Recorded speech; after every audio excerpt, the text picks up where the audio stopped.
Muito bom dia, amados irmãos. Vamos dar início à nossa escola dominical, lendo a palavra de Deus na carta aos Coríntios, a primeira carta aos Coríntios, no capítulo de número 1, os versos 18 a 31. Primeira carta aos Coríntios, capítulo 1, os versos 18 a 31. Diz-nos assim a palavra do Senhor: certamente a palavra da cruz é loucura para os que se perdem, mas para nós que somos salvos, poder de Deus. Pois está escrito: destruirei a sabedoria dos sábios e aniquilarei a inteligência dos instruídos. Onde está o sábio? Onde o escriba? Onde o inquiridor deste século? Porventura não tornou Deus louca a sabedoria do mundo? Visto como na sabedoria de Deus o mundo não conheceu por sua própria sabedoria. Aprove a Deus salvar os que creem pela loucura da pregação, porque tanto os judeus pedem sinais como os gregos buscam sabedoria. Mas nós pregamos a Cristo crucificado, escândalo para os judeus, loucura para os gentios. Mas para os que foram chamados, tanto judeus como gregos, pregamos a Cristo, poder de Deus e sabedoria de Deus, porque a loucura de Deus é mais sábia do que os homens, e a fraqueza de Deus é mais forte do que os homens. A vocação dos santos. Irmãos, reparai, pois, na vossa vocação, visto que não foram chamados muitos sábios segundo a carne, nem muitos poderosos, nem muitos de nobre nascimento.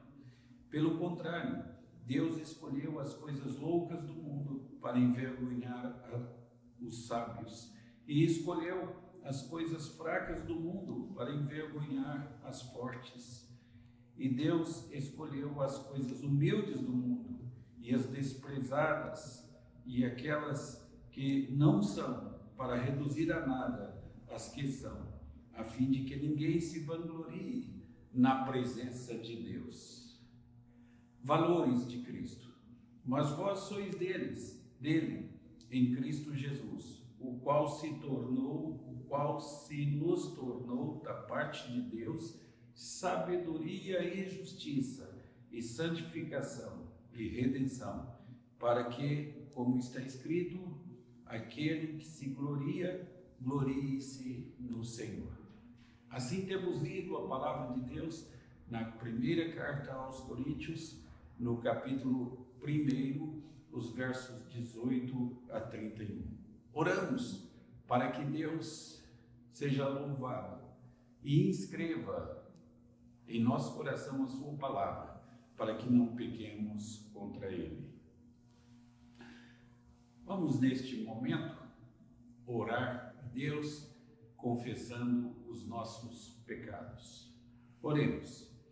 Senhor, nosso Deus e Pai, ao olhar para a tua beleza, santidade, majestade e pureza, olhamos também para nós e só enxergamos pecado e maldade em nós.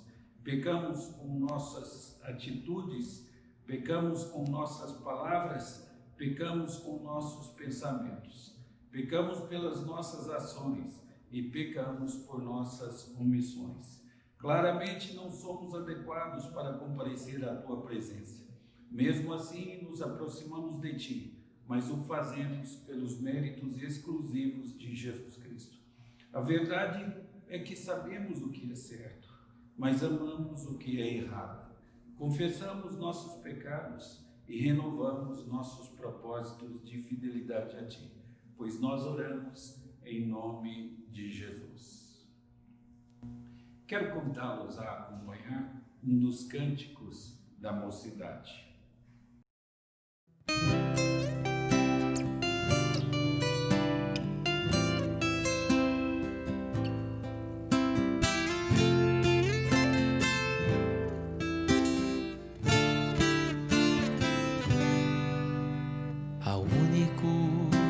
que é digno de receber a honra e a glória, a força e o poder.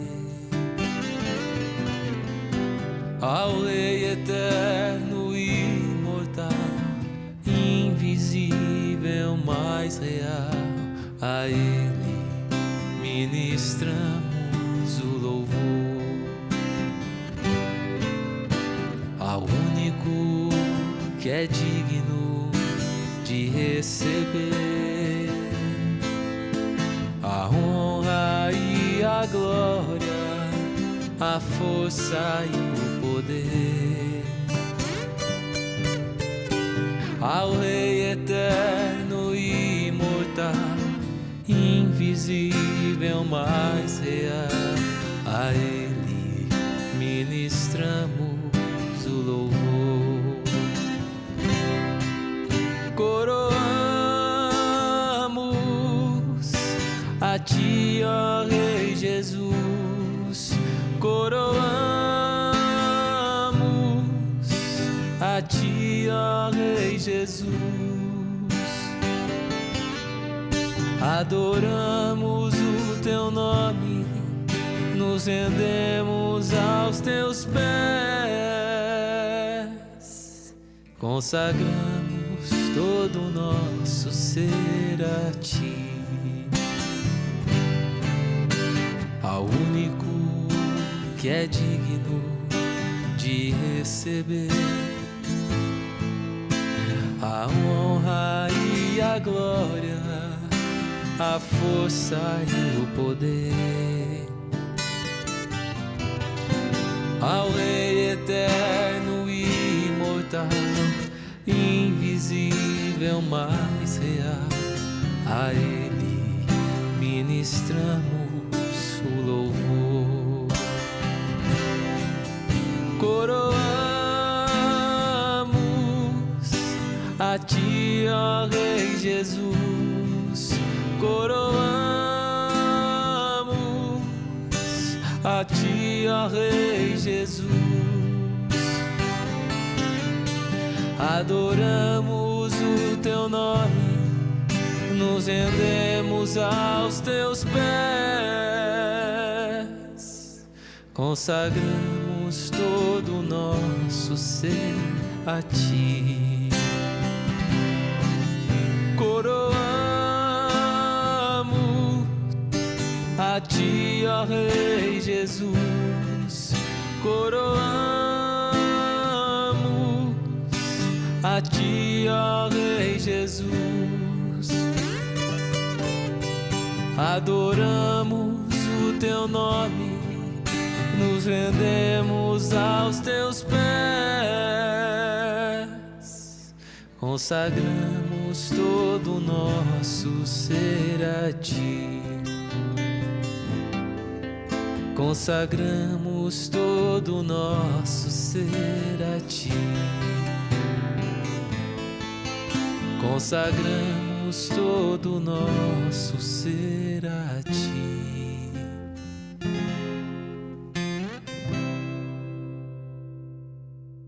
Vamos, neste instante, orar, intercedendo pela nossa igreja, intercedendo pelo nosso país, intercedendo pelo mundo que sofre com esta pandemia presente e tão maléfica. Oremos ao Senhor. Ó Deus, em cuja presença nos encontramos, chegamos diante de Ti para derramar nosso coração e para dizer que não temos a quem recorrer senão a Ti somente. Tu sabes que a Tua igreja se encontra privada de suas reuniões presenciais e da comunhão com os irmãos. Assim, queremos suplicar que Tu abençoes o Teu povo, fazendo de cada lar um templo e uma escola. Um templo em que o Teu nome seja glorificado e cultuado. Uma escola em que a Tua palavra seja estudada, aprendida e ensinada. Senhor, queremos suplicar em favor do mundo que sofre com o novo coronavírus. Pedimos em favor dos cientistas para que sejam iluminados por Ti na produção de uma vacina eficaz. Pedimos em favor daqueles que trabalham em pesquisa, buscando medicamentos que impeçam o avanço dessa pandemia. Pedimos em favor dos médicos, enfermeiros e daqueles que trabalham em hospitais, na linha de frente no combate ao Covid-19. Pedimos em favor das famílias enlutadas e pedimos em favor dos desempregados. Senhor, suplicamos em favor do nosso país, que sofre essa crise política tão escandalosa. Pedimos em favor dos vereadores, prefeitos, deputados estaduais, governadores, deputados federais, senadores, do presidente da República e seus ministros e do sistema judiciário. Rogamos que inclines o coração de nossos líderes para que decidam coisas boas para o nosso país e para que assim o teu povo viva em paz. Pedimos isso em nome de Jesus. Amém. Irmãos, hoje vamos tratar de um assunto da maior importância para a nossa vida diária. Hoje vamos tratar sobre a sabedoria de Deus, conforme encontramos na palavra de Deus, contida na palavra de Deus. E tomaremos como base o texto da primeira carta aos Coríntios, capítulo 1, os versos 18 a 31. Bem, irmãos, há alguns anos eu me achei conversando com um agnóstico, um homem que não negava a existência de um Deus, mas que acreditava que este Deus, ou Ser Supremo, conforme eles preferem chamá-lo, não pode ser conhecido e nem abordado. E depois de uma conversa que durou várias horas, eu fiz a ele algumas perguntas. Perguntei: você admite não conhecer a Deus? Você vê a possibilidade da Bíblia ser realmente a palavra de Deus, como reivindica ser? E você acredita que Jesus Cristo realmente tenha feito um sacrifício na cruz pelos pecados do mundo? Ele pensou um momento antes de responder, então ele disse lentamente: não, eu não penso poder me levar a crer com isso de forma tão fácil. E eu perguntei: por que razão? E ele disse: porque tudo isso é muito simples. Tudo isso é muito simples. Mas eu insisti: mas por quê? Você já viu que há muitas profecias cumpridas na Bíblia, que ela é historicamente exata, a palavra de Deus, que não contém nenhuma contradição verdadeira, que fala corretamente quando se refere a questões de ciência, que o testemunho daqueles que viram Jesus ressuscitado foi mantido até a morte. E com todas essas evidências, por que você não pode concluir que exista mesmo uma possibilidade de que a Bíblia esteja correta quando promete vida eterna pela fé em Jesus Cristo? E a única resposta dele foi: porque é muito simples para ser acreditado.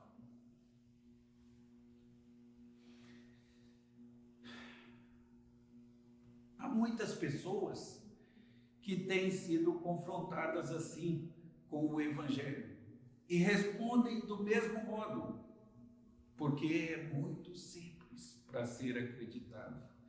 E ainda assim, é nessa simplicidade que encontramos o poder e a sabedoria de Deus.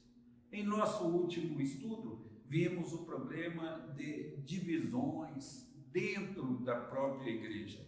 Cristãos estavam quebrando a comunhão com outros cristãos como resultado de lealdade dividida pelos vários líderes dentro da igreja. E Paulo disse claramente que isso estava errado e que os crentes deviam perceber a unidade deles em Jesus Cristo. Ele ilustrou esse fato com o princípio do batismo. Era óbvio que ninguém tinha sido batizado em nome de Paulo.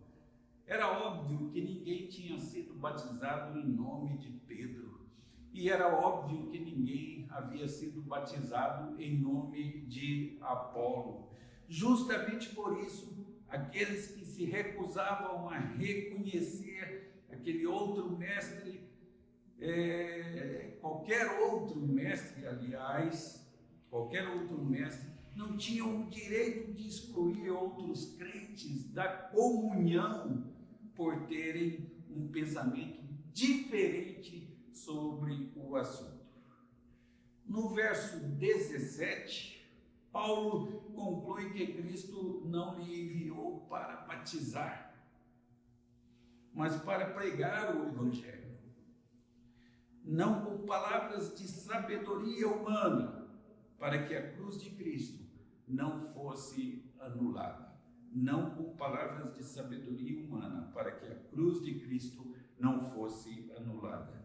Isso introduz um assunto novo, é a introdução das palavras de sabedoria humana, nesta sessão. E Paulo faz uma comparação entre a inteligência humana e a palavra da cruz, apresentada por Paulo. A inteligência humana versus a palavra da cruz, apresentada pelo apóstolo Paulo. Então nós temos a sabedoria do mundo vista na inteligência humana e temos do outro lado a sabedoria de Deus, a palavra da cruz. Pois bem, isso nos traz a uma pergunta: como tudo isso se relaciona com os problemas iniciais de divisões dentro da igreja de Corinto? Somente quando percebemos que o Evangelho é o poder de Deus, não a inteligência dos pregadores, podemos acabar com divisões sobre certos líderes da igreja. Na sabedoria do mundo, vista na inteligência da fala de bons pregadores, está a ênfase em Paulo, apóstolo ou Apolo e Pedro. Paulo, Apolo e Pedro. E na sabedoria de Deus está a palavra da cruz e põe a ênfase e o foco em Jesus Cristo. Então a sabedoria humana coloca a ênfase na palavra e na liderança dos pregadores, Paulo, Apolo e Pedro. E a sabedoria de Deus coloca a ênfase na palavra da cruz, em Jesus Cristo. Paulo não é o poder de Deus. Não foi também a oratória de Apolo que salvou qualquer um daqueles crentes. A sabedoria de Pedro não tem nenhum poder de salvação. E ao invés de elevar esses líderes, deveríamos voltar nossa atenção para o Senhor Jesus Cristo. Então, o primeiro aspecto para o qual chamamos a atenção é para a palavra da cruz. A palavra da cruz. Está no verso 18, aí no capítulo 1. Certamente a palavra da cruz é loucura para os que se perdem, mas para nós que somos salvos, poder de Deus. É assim que apresenta o apóstolo. Os gregos antigos eram apaixonados pela filosofia, pelo conhecimento e pela sabedoria humana. Na verdade, nossa palavra filosofia vem da composição de duas palavras gregas, filéu, que é amor, e sofia, que é sabedoria. Então a palavra se refere ao amor pela sabedoria. Mas eu tenho a sabedoria de Deus e eu tenho a sabedoria dos homens. O que é a sabedoria dos homens? Quantas coisas os homens conhecem de tudo que se pode conhecer nesta vida? 1%? Eu acredito que nem 0,1% os homens podem conhecer de tudo que se é possível conhecer nesta vida. Então, o que é a sabedoria humana? Ela é nada, ela inexiste. A sabedoria humana, na verdade, inexiste. Pois bem, os gregos acreditavam que a filosofia era a única coisa importante. A sabedoria humana era a única coisa importante. Eles amavam se reunir para discutir suas próprias ideias filosóficas favoritas. E este era um dos passatempos favoritos dos gregos. E quando Paulo chegou a Atenas, ele encontrou um lugar que representava bem o apego deles a esse esporte. Em Atos dos Apóstolos, capítulo 17, no verso 21, lemos assim: pois todos os de Atenas e os estrangeiros residentes de outras coisas não cuidavam, senão dizer ou ouvir as últimas novidades. Fofoca. Isso que é a sabedoria humana. Fofoca. É nada mais do que isso. Nós estamos tão longe de conhecer a sabedoria se pensamos que ela reside no homem. Estamos tão longe. A literatura de sabedoria judaica se ocupava sim da sabedoria, mas o que ela entendia por sabedoria tinha que ver com as coisas práticas desta vida, conformar a nossa vida com o ensino da palavra de Deus. Então esta sabedoria, em última análise, vem de Deus, e nós só aprendemos de Deus e a colocamos em prática na nossa vida. Sabedoria, portanto, é saber o que deve ser feito e fazer aquilo que nós sabemos que deve ser feito. Esta é a sabedoria verdadeira. Mas aqui os gregos estavam falando de sabedoria humana, de conhecimento parco, tão pobre da humanidade. Infelizmente, esta tendência tinha chegado até a igreja e havia um movimento crescente na igreja de Corinto para estabelecer a palavra de Deus acima das filosofias humanas, como se houvesse comparação possível entre conhecimento da palavra de Deus e sabedoria humana.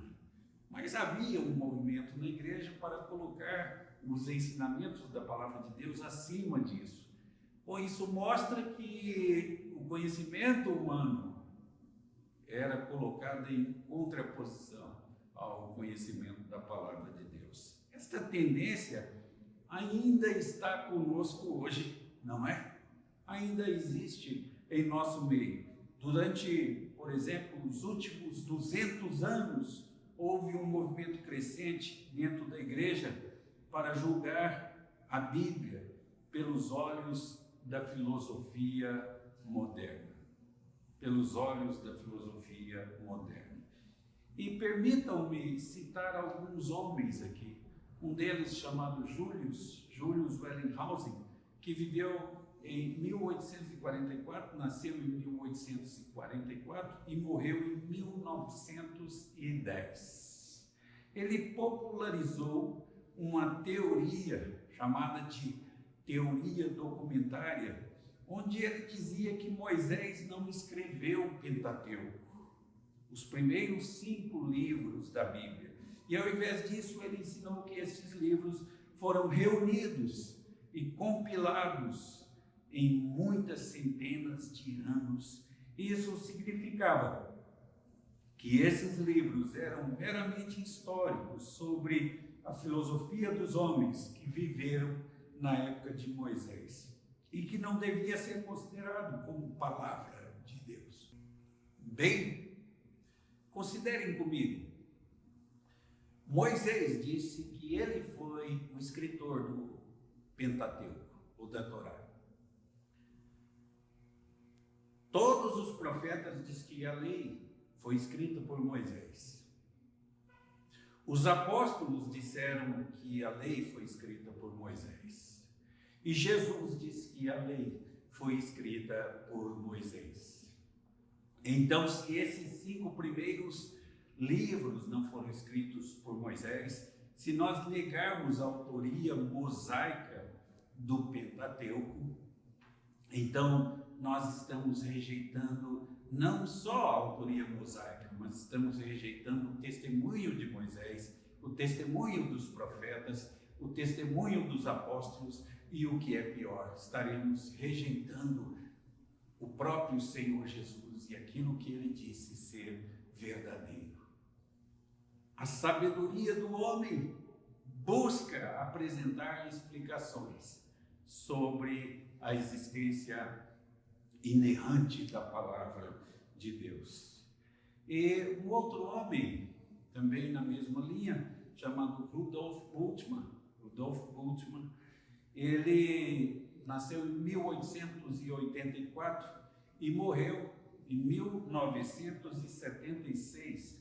Ele foi um teólogo alemão que chegou à conclusão de que milagres eram impossíveis e ele pensava que a Bíblia era o fruto do trabalho compilador de pessoas que viveram na época da igreja primitiva.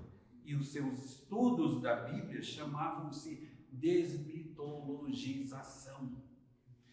E em seu livro sobre a vida de Cristo, ele concluiu que não podemos saber quase nada sobre a vida e a personalidade de Jesus.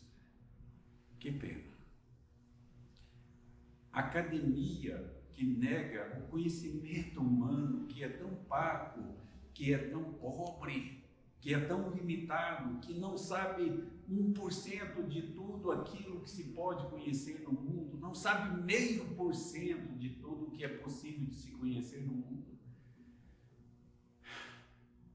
Resolve afrontar o Criador.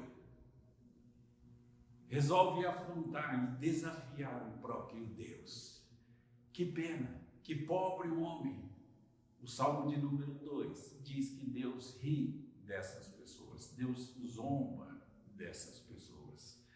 Bem, houve um outro homem chamado Hugh Scofield e ele publicou em 1966 o seu livro O Enredo da Páscoa, onde ele disse que os discípulos de Jesus conspiraram para dizer uma grande bobagem, para fazer uma grande brincadeira, quando roubaram o corpo de Jesus para fazer parecer que ele tinha ressuscitado dos mortos. Ora, eis aí os homens procurando negar a existência de Jesus. Mas negar a existência de Jesus é negar a história. Isso é impossível. Nós contamos ano 2020 depois do nascimento de Jesus Cristo. Não há como negar a história e não há como negar a ressurreição de Jesus Cristo.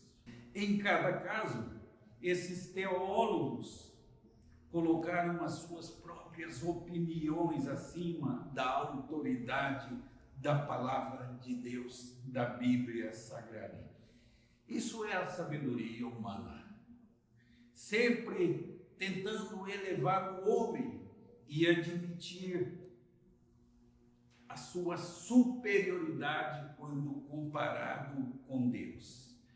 E essa posição humana rejeita a verdade da cruz, Porque a cruz não deixa lugar para a exaltação.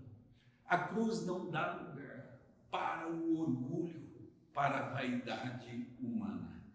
Esta confiança na sabedoria humana não é uma confiança moderna, não é uma confiança atual somente. As suas origens voltam até o jardim do Éden. O Adão e a Eva colocaram as opiniões deles acima da verdade de Deus. E isso resultou na queda deles. Deus disse a sua verdade para que comessem de toda a árvore do jardim, exceto de uma determinada árvore que Deus proibiu. Deus ordenou que dela não comessem, porque no dia que dela comessem, certamente morreriam.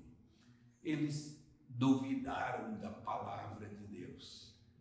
Assim como Julius Wallenhausen, assim como Rudolf Bultmann e assim como Scofield, também Adão e também Eva duvidaram da palavra de Deus. Isso foi a ruína de todos eles. Eu estou dizendo que o estudo da filosofia humana não tem valor, essa importância? Não, não estou. Isso é exatamente o contrário. A filosofia e o conhecimento humano só tem valor, e tem muito valor, quando é submetido à verdade de Deus. Quando se humilha perante o Criador e reconhece que só podemos conhecer as coisas se Deus nos der esse conhecimento. Então, quando a filosofia humana discorda da Bíblia, ela está totalmente errada. E essa filosofia só pode estar, portanto, equivocada. Não tem nada a oferecer. E além disso, quando a filosofia humana concorda com a Bíblia, então ela é desnecessária, porque é somente repetição. Ela pode enriquecer e ilustrar os ensinamentos da Bíblia, mas não mais do que isso. Eu não estou derrubando a importância do aprendizado humano. Eu não estou contra isso. Houve alguns grandes avanços tecnológicos ao longo da história humana. Isso é inegável. E eu desfruto regularmente dos benefícios desses avanços tecnológicos. Mas os avanços do homem não lhe permitiram responder às perguntas que realmente contam, as perguntas realmente importantes. Eles não foram ajudados pelo conhecimento humano a responder às perguntas da vida com precisão. Não foram. Por exemplo, de onde viemos? Por que estamos aqui? Para onde vamos quando morremos? Como podemos nos dar bem nesta vida? E como eu posso achar a plenitude da vida? Isso faz diferença? Faz toda a diferença. Quando perguntamos de onde viemos, se a filosofia humana diz o seguinte: você veio de uma ameba que surgiu lá em um lodo, e daí surgiu a vida e ela foi desenvolvendo-se, e então surgiram árvores, e então surgiram animais de todas as espécies e assim por diante. Se as coisas são assim, não há por que termos princípios éticos. Se nós viemos não de um Criador, se nós somos frutos do acaso, tudo que nós aproveitamos nesta vida é aquilo que desfrutamos aqui. E por que estamos aqui? Isso vai fazer diferença? Vai fazer toda a diferença. nós estamos aqui com um propósito, fomos criados para servir a Deus. É isso que estabelece padrão ético para a nossa vida. Nós só cumprimos o propósito da nossa existência quando nós servimos a Deus, quando nós amamos a Deus. Para onde iremos depois de tudo isso? Bem, aqueles que acreditam que voltaremos à terra e tudo terá se acabado e seremos devorados pela terra somente e não temos vida depois da morte, esses não têm razão para se submeterem a princípios éticos, porque eles só desfrutarão aquilo que de fato viverem e aproveitarem nesta vida. Então não faz diferença se eu dou um soco em alguém ou se eu ajudo alguém a fazer alguma coisa boa na vida. Isso seria indiferente, porque nossa vida aqui não tem finalidade, não tem objetivo, não tem propósito. E nós vamos terminar aqui. Então só lucraremos aquilo que aqui desfrutarmos. Responder a essas perguntas dá sentido à vida, dá sentido à humanidade, dá sentido à nossa existência. Nós existimos aqui e um dia iremos prestar contas a Deus por tudo aquilo que fazemos. Por outro lado, quando nós chegamos à mensagem do Evangelho, nós encontramos as respostas a todas essas perguntas.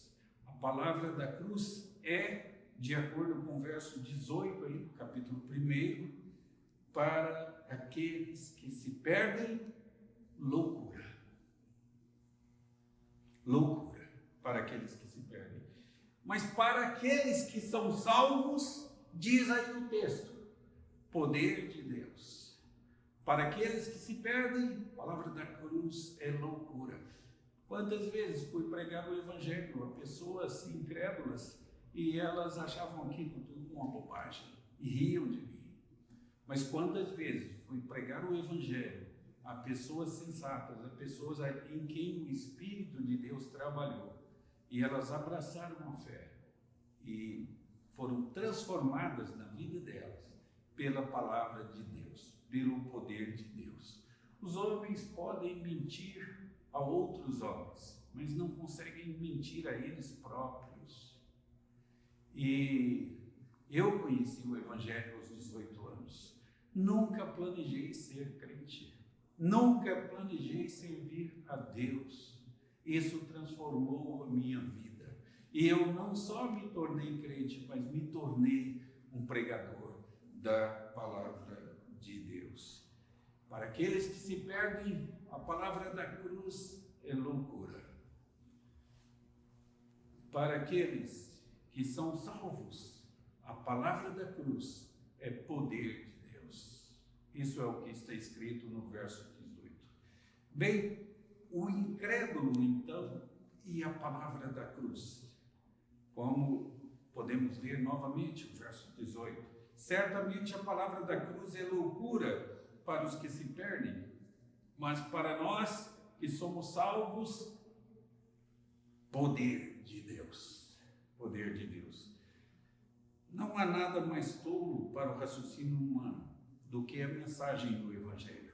A ideia de que um obscuro carpinteiro galileu pudesse morrer em um pedaço de madeira, em uma coluna indescritível, e assim determinar o destino eterno da humanidade, de todos os homens, parece tola para as pessoas.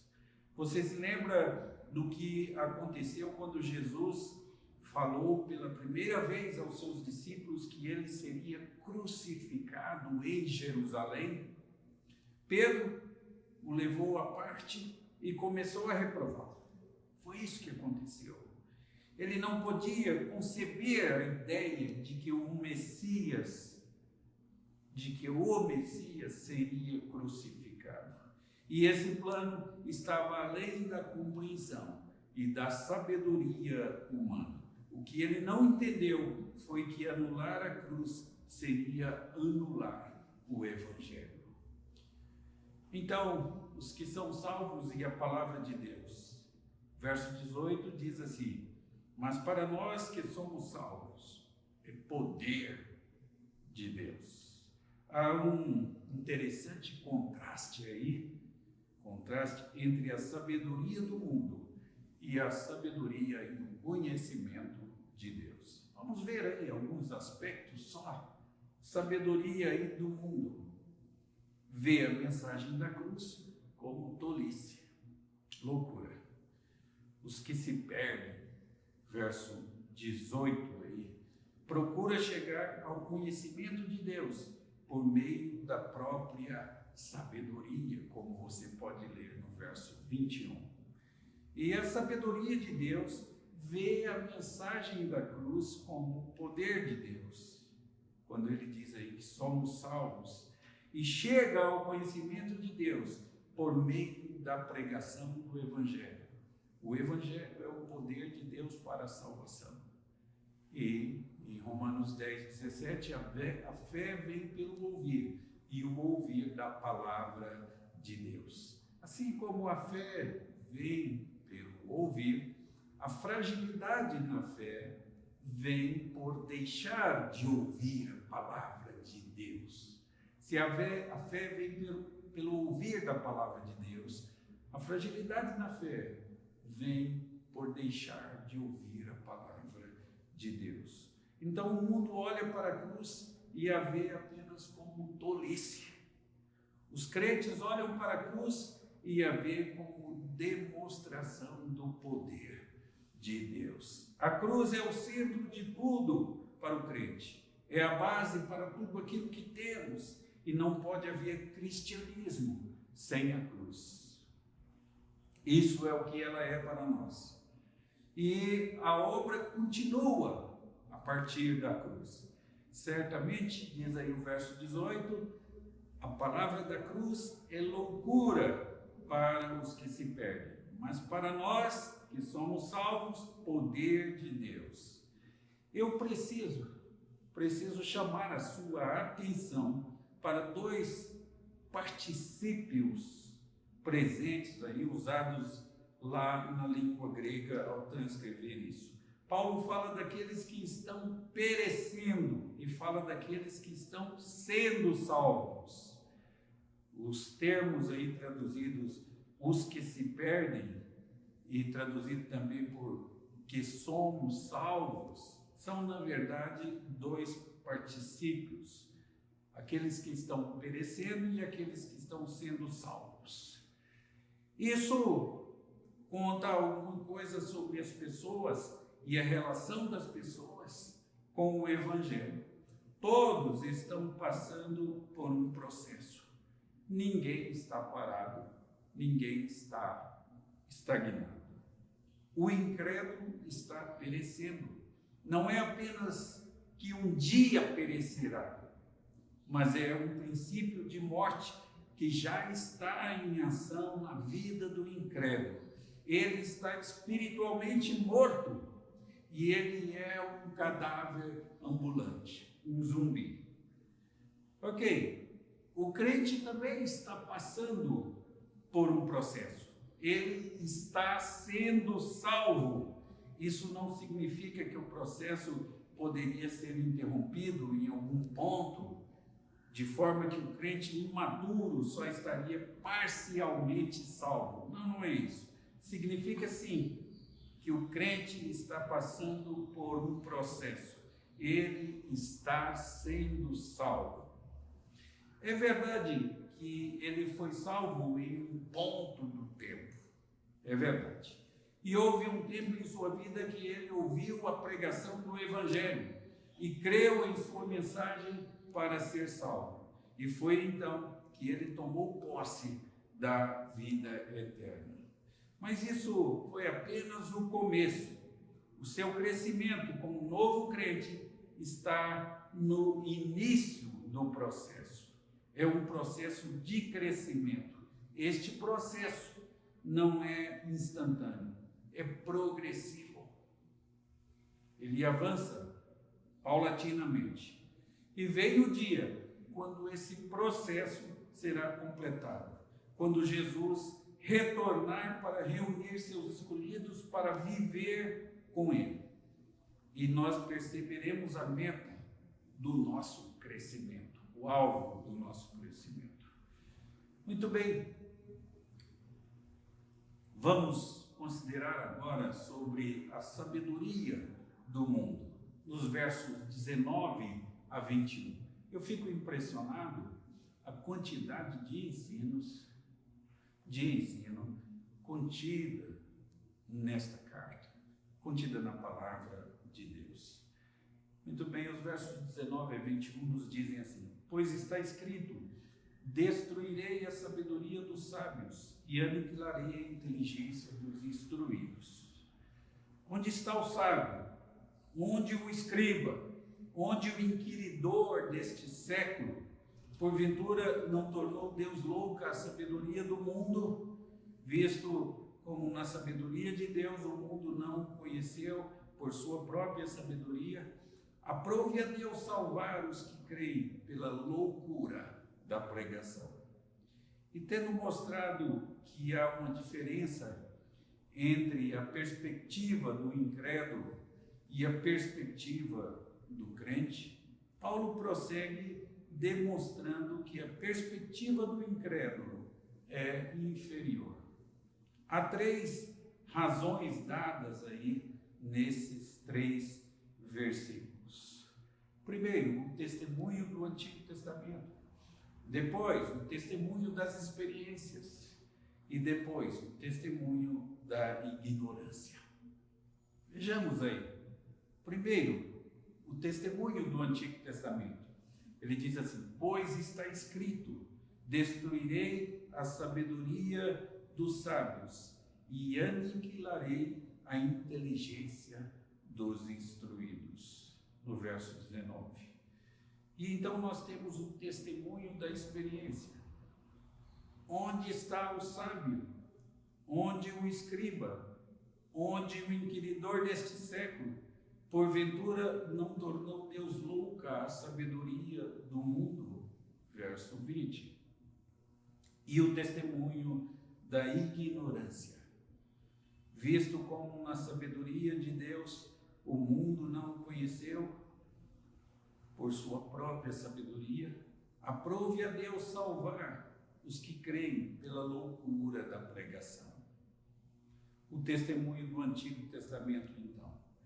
Pois está escrito, destruirei a sabedoria dos sábios e aniquilarei a inteligência dos instruídos. Paulo está citando aí o Antigo Testamento. A citação é tirada de Isaías. Se você abrir a sua Bíblia em Isaías 29, no verso 14, está lá. Isaías profetizou em uma época em que o mundo estava virado de cabeça para baixo. E a estabilidade da nação estava sendo ameaçada pelos exércitos do Império Assírio. E em meio a tanta preocupação, o Senhor diz a Isaías que as estratégias principais dos peritos militares assírios falhariam. E nenhuma nação podia permanecer de pé perante o poder militar dos assírios. Mas Deus faz aquilo que os homens não podem fazer. Deus faz aquilo que aos homens é impossível. E embora o bom senso pudesse lhe falar que a profecia de Isaías não tinha nenhuma chance de sucesso, a história confirma a falha do bom senso quando se coloca contra a palavra de Deus. Então nós temos o testemunho da experiência, no verso 20. Onde está o sábio? Onde o escriba? Onde o inquiridor deste século? Porventura não tornou Deus louca a sabedoria do mundo? Paulo lança em uma série de perguntas retóricas. As respostas a essas perguntas não são dadas. E não são dadas por serem óbvias. Pergunta retórica quer dizer isso. São perguntas cujas respostas são óbvias e não são necessárias. Então, há 3 grupos aí mencionados. E esses 3 grupos representam tudo aquilo que era exaltado na filosofia humana. O sábio, primeiro grupo, aquele que ama o conhecimento deste mundo aqui, sábio neste sentido, que é apegado ao conhecimento deste mundo. Refere-se àquele que é erudito na sabedoria deste mundo. Ele é como Salomão, ele aprendeu toda a sabedoria deste mundo, mas no fim, ele estava vazio. Vaidade sobre vaidade, diz o pregador, tudo é vaidade. Segundo, ele fala do escriba. Aqui pode ser uma referência ao estudioso judeu que era instruído em toda a Bíblia e nos demais escritos judaicos também, claro. E o conhecimento do Talmud e de todas as outras escrituras dos rabinos não conduziu a um conhecimento mais íntimo de Deus. Trabalhou com o ensino da palavra de Deus, mas não aprendeu e não aplicou a sua vida. E Paulo fala também do inquiridor deste século, e essa é uma referência aos filósofos gregos, Sócrates, Platão e Aristóteles, e cada um deles podia receber esse título muito adequadamente. Suas palavras eram eloquentes e os seus argumentos eram fortes, mas no fim, onde essas coisas levariam? A lugar algum. O sábio está perdido em sua sabedoria. O escriba está vazio em sua aprendizagem. O inquiridor deste século está silente. Por quê? Porque Deus tornou louca a sabedoria do mundo. Todos descem a cova, e a menos que nós façamos uso do ensino de Deus, da palavra de Deus para a nossa vida, nós também estaremos vazios. Pois bem, vazios. O testemunho da ignorância. Agora, verso 21. Visto como na sabedoria de Deus o mundo não o conheceu por sua própria sabedoria, aprove a Deus salvar os que creem pela loucura da pregação. Observe que a ignorância do mundo é uma parte do plano de Deus. Ele a elevou desse modo. E ele a planejou de modo que nenhum homem viesse a se vangloriar com base em seus raciocínios eficientes, intelectuais, academia por academia. O homem não pode entender, não pode conhecer a Deus por meio do raciocínio humano. Homens não podem inventar uma filosofia que lhes permita compreender a Deus. O homem só pode vir a Deus com base na pregação do Evangelho, da Bíblia Sagrada. Isso não deixa lugar para o orgulho. De jeito nenhum. Você não pode se vangloriar de sua grande capacidade intelectual por ter ouvido o Evangelho e crido no Evangelho. Deus não salva o autossuficiente. Ele não pode ser conhecido por aqueles que pensam chegar a Ele por raciocínio próprio. E eles não têm nenhuma necessidade de Deus. E Deus só salva os que creem. Os sãos não precisam de médicos. E Jesus veio para salvar o pecador. A igreja, eu digo sempre, não é uma associação de pessoas de bem. A igreja é uma associação de pecadores arrependidos. E então nós temos o testemunho da fé, no verso 21. Aprove a Deus salvar os que creem pela loucura da pregação. Então, quando Paulo fala da loucura da pregação, ele não está falando sobre pregações loucas. Ele também não está falando de pregação da ignorância, mas ele está apontando a simplicidade da mensagem pregada, a simplicidade da Bíblia. Ele está falando da mensagem que o mundo vê como loucura. É disso que ele trata. Deus escolheu um plano que é tão simples que até mesmo uma criança pode entender. Foi um plano que colocou de lado todas as habilidades humanas e todas as realizações humanas. Foi um plano que exaltou somente a Deus. Somente a Deus. Mas mesmo sendo tão simples quanto este plano, ele não é compreendido ainda pelo mundo. Os homens sábios do mundo fracassam na sua compreensão da mensagem do Evangelho. Pois bem, irmãos, tendo compreendido isso, valorizemos a sabedoria de Deus que nos foi transmitida na palavra de Deus. E vamos nos apropriar dessa mensagem simples da palavra de Deus, porque esta mensagem simples é o poder de Deus para a nossa salvação. E a fé vem pelo ouvir, e ouvir da palavra de Deus. Quanto mais você ouve a palavra de Deus, quanto mais você conhece a palavra de Deus, mais aumenta a sua fé e melhora o seu relacionamento com o Altíssimo. E lembre-se, do mesmo modo que a fé vem pelo ouvir da palavra de Deus, a fragilidade na fé vem quando nós nos afastamos da palavra de Deus, quando nós deixamos de ouvir a palavra de Deus. Que tesouro precioso nós temos em nossa casa, a palavra de Deus. Que ensino riquíssimo nós temos em nossa casa, a palavra de Deus. Nós não temos nenhuma riqueza maior que a palavra de Deus em nossa casa. Não temos nenhuma riqueza maior que a palavra de Deus em nosso coração. Guardei a tua palavra em meu coração, para eu não pecar contra ti.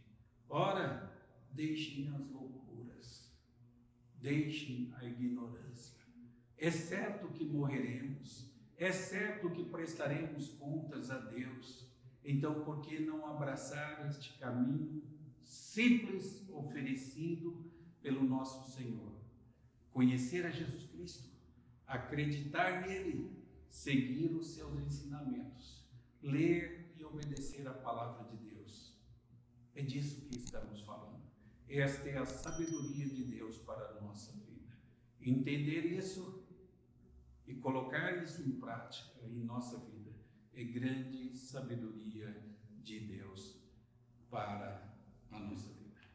Que Deus assim nos abençoe. Amém. Em resposta ao que estudamos na escola dominical, vamos orar ao nosso Deus. Senhor, nosso Deus e Pai, louvamos o Teu nome pela Tua palavra. Ela nos ensina a orar pelos motivos corretos. Ajuda-nos a lê-la, ajuda-nos a compreendê-la e, compreendendo-a, colocá-la em prática em nossa vida. Queremos orar na direção correta, pelos motivos corretos e com confiança. Queremos ser filhos melhores, queremos amar o próximo e queremos Te amar acima de todas as coisas. Queremos, Senhor, ter paz com todos os povos. Queremos ser um verdadeiro templo onde os homens venham buscar a Deus. Queremos desempenhar nosso ministério, desenvolver nossos dons para que sejamos úteis no Teu reino. Queremos caminhar de forma diferente, ver a luz, ser compassivos, agir como Cristo, viver sem presunção, exibir uma natureza renovada e queremos usar aquilo que foi criado para nós. Queremos não apenas saber o que é certo, queremos também fazer o que é certo. Pedimos isso em nome de Jesus. Amém. Vamos, neste momento, acompanhar mais um dos cânticos da mocidade.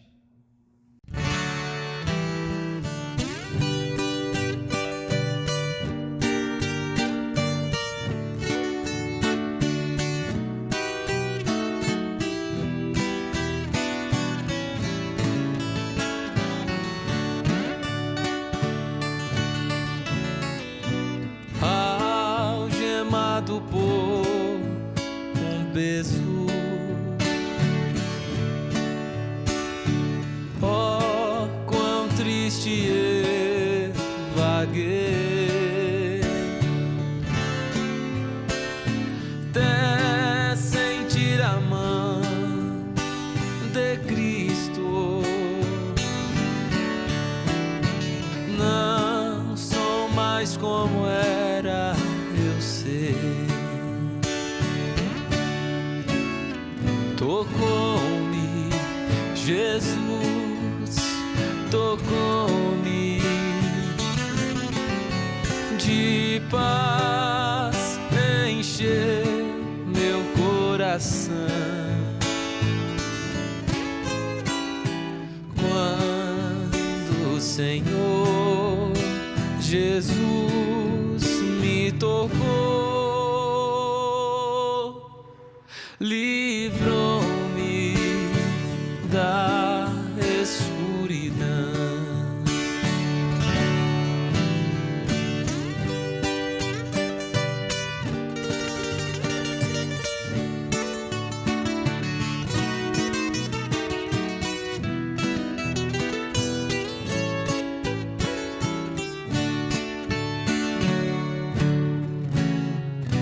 Desde que encontrei a Cristo e senti seu terno amor, eu tenho achado paz e vida.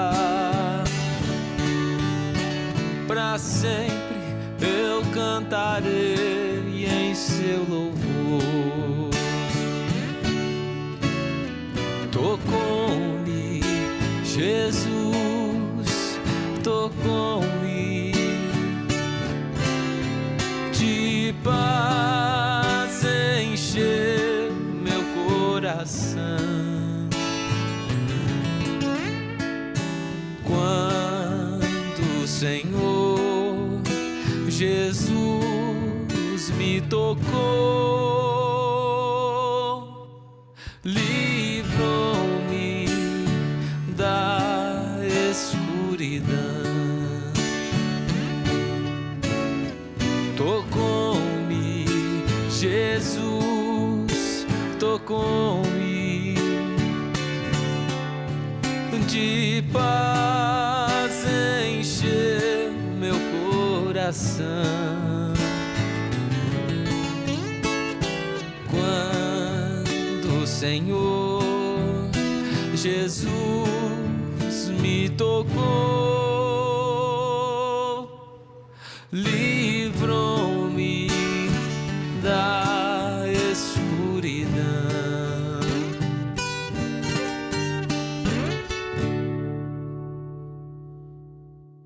Recebei a bênção.